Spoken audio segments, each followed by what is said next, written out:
ప్రవహింపచేసే అద్భుత వాక్యం, ప్రవహింపచేసే అద్భుత వాక్యం. వినండి, చదవండి, ధ్యానించండి దైవాశీస్సులు. ప్రియ సహోదరి సహోదరుడా, ఈరోజు దేవుడు నీ కొరకు ఏ మాట దాచి ఉంచినాడో చూస్తారా? న్యాయాధిపతులు 6:12 పరాక్రమం గల బలాఢ్యుడా, యెహోవానికి తోడై ఉన్నాడు. గిద్యోన్ని దేవుడే న్యాయాధిపతిగా మిద్యానీయుల మీద యుద్ధం చేయడానికి ఇశ్రాయేలు నడిపించే గొప్ప నాయకుడిగా ఏర్పాటు చేసుకున్నాడు. అతని కుటుంబం ఎన్నికలేని గోత్రం. సైన్యానికి అవసరమయ్యే ఆయుధ సామగ్రిని సమకూర్చుకునే ధనం కానీ, సైన్యాన్ని సమకూర్చే శక్తి కానీ లేదు. గానుగ చాటున గోధుమలు దొల్లగొట్టి తన పని తను చేసుకుంటున్న వాడిని దేవుడు పరాక్రమం గల బలాఢ్యుడా అని దేవుడు పిలుస్తున్నాడు. దేవుడు ఎంకరేజ్ చేస్తున్నాడు. నిన్ను కూడా దేవుడు పిలుస్తున్నాడు. ఇశ్రాయేలీలు దేవుని కోపం పుట్టించారు. ప్రతిమలు పెట్టుకుని, బలిపీఠాలు, దేవతా స్తంభాలు నిలబెట్టుకుని దేవుని కోపం వచ్చినప్పుడు ఆయన మిద్యానీయుల చేతికి అప్పచెప్పాడు. ఆ మిద్యానీయులు వీరు పండించిన పంటను పాడు చేసి వారి గొర్రెలను, ఎద్దులను, గాడిదలను, వారి జీవన సాధనమైన ఏది ఉండనీయకుండా అంతా నాశనం చేసేసి వారు మిక్కిలి హీనదశకు వచ్చినప్పుడు దేవునికి మొరపెట్టగానే దేవుడు వారిని రక్షించడానికి ఎవరున్నారా అని వెతుకుతూ ఈ గిద్యోన్ని దేవుడు ఏర్పాటు చేసుకున్నాడు. గిద్యోని కూడా నీలాంటి వాడే, నాలాంటి వాడే. మా పితరులకు మాకు వివరించిన ఆ అద్భుతాల కార్యాలన్నీ ఏమాయనని అడుగుతున్నాడు. అంతేకాదు, సూచన అడిగాడు. నేను కళ్ళ ముందు గొర్రెపొచ్చు ఉంచిన తర్వాత నేలంతా అది అంతా ఆరిపోయి ఉండగా ఆ గొర్రెబొచ్చు మాత్రమే మంచు పడాలి అని అంటే దేవుడు అలాగే చేశాడు. రెండవసారి నేలంతా మీద మంచు పడి ఉండగా ఆ బొచ్చు మాత్రమే పొడిగా ఉండాలి అని అన్నప్పుడు దేవుడు అది కూడా చేశాడు. ఎందుకంటే గిద్యోన్ని బలపరచడం. ఈ దినాన్ని నిన్ను కూడా అంటున్నాడు దేవుడు. సూచన అడుగు. అది పాతాళ లోకమంత లోతైనా సరే, ఊర్ధ్వలోకమంత ఎత్తైనా సరే నేను చేస్తానని దేవుడు చెప్తున్నాడు. గిద్యోని ఇక్కడ ఆలోచిస్తున్నాడు, అద్భుతాల గురించి పని చేస్తున్నాడు.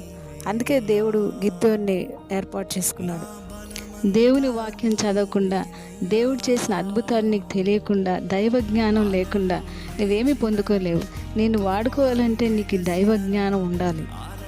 గిద్యోన్ని దేవుడు మిడతల దండంత విస్తారమైన సైన్యం మీదకి కేవలం 300 మాత్రం యుద్ధానికి పొమ్మంటే ఆ 300 మందిని మాత్రమే తీసుకుని దేవుడు చెప్పిన మాట విని దేవుని శక్తి మీద ఆధారపడిపోయాడు.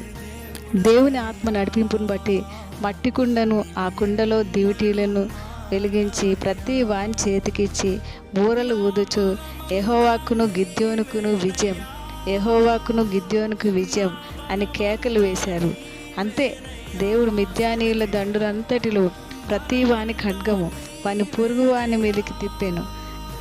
వీరేమీ యుద్ధం శత్రువులు ఒకరినొకరు వారే చంపుకున్నారు. అంటే దేవుడు చేసే పద్ధతులు చాలా ఆశ్చర్యకరంగా ఉంటాయి. ఈనాడు మనకెదురుగా ఒక శక్తివంతుడైన శత్రువు ఉన్నాడు. వాడి మీద యుద్ధం చేయడానికి మన బలం సరిపోదు. మన బలహీనతలను మనం చూడొద్దు, మన బలాన్ని చూడొద్దు, కానీ దేవుని శక్తిని మనం చూడాలి. నా శక్తి చేత, నా బలం చేత కాదు, కానీ నన్ను బలపరిచే దేవుని ద్వారా ఇది జరుగుతుందని దేవుని శక్తిపై ఆధారపడితే విజయం మనదే. మన దేవుడు బలహీనులను బలపరిచి బలమైన కార్యాలు వాళ్ళ ద్వారా చేయించే దేవుడై ఉన్నాడు.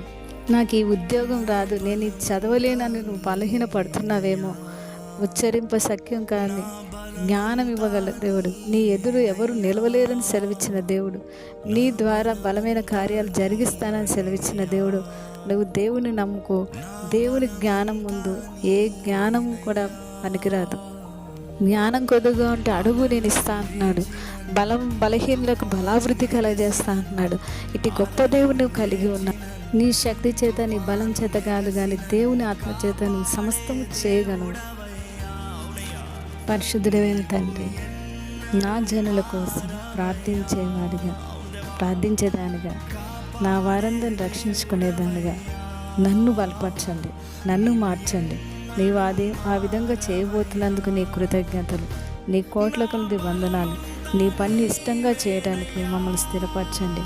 నీ పని నమ్మకంగా యథార్థంగా చేయడానికి నువ్వు ఇచ్చే బహుమానం పొందుకోని వారుగా విజయవంతమైన జీవితం జీవించడానికి అనుగ్రహించండి. నీ ఆలోచన ద్వారా బలపరచండి. నీ పరిశుద్ధమైన ప్రసన్నత ప్రతి బిడ్డ మీద నింపండి ప్రభా. నీ ప్రియ మా యొక్క రక్షకుడా, మేము నీకు విరోధంగా మేము మీ మాట వినకపోతున్నాము, వినకలేక నష్టపోతున్నాము.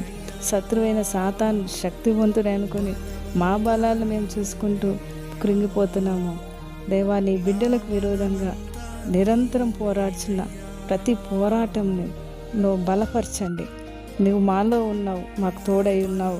నష్టపోయిన ప్రతిదీ అనుగ్రహిస్తున్నావు. భయపడుతున్న నీ బిడ్డలను దయతో నీ హస్తం చాపి వారి హృదయాలను ముట్టి బలపరచండి. వాక్య జ్ఞానం దయచేయండి. స్థిరమైన మనసును దయచేయండి. నూతన ఆత్మను పుట్టించండి. గిద్యోనుకు సూచనలు ఇచ్చి బలపరిచిన దేవుడు, నీ బిడ్డలు కూడా అడిగిన వాటిని అనుగ్రహించి నీ కార్యం జరిగించండి. శత్రు బలానికన్నా శత్రు యొక్క పరిస్థితులు కల్పిస్తుండగా నీ సామర్థ్యాన్ని సమస్త కార్యాలు చేయగల ప్రభువుగా కాబట్టి, మహాశక్తివంతుడు కాబట్టి బలమైన కార్యాలు జరిగించి విశ్వాసంలో బలపరచమని యేసు నామములో అడుగుచున్నాము తండ్రి. ఆమేన్, ఆమేన్, ఆమేన్.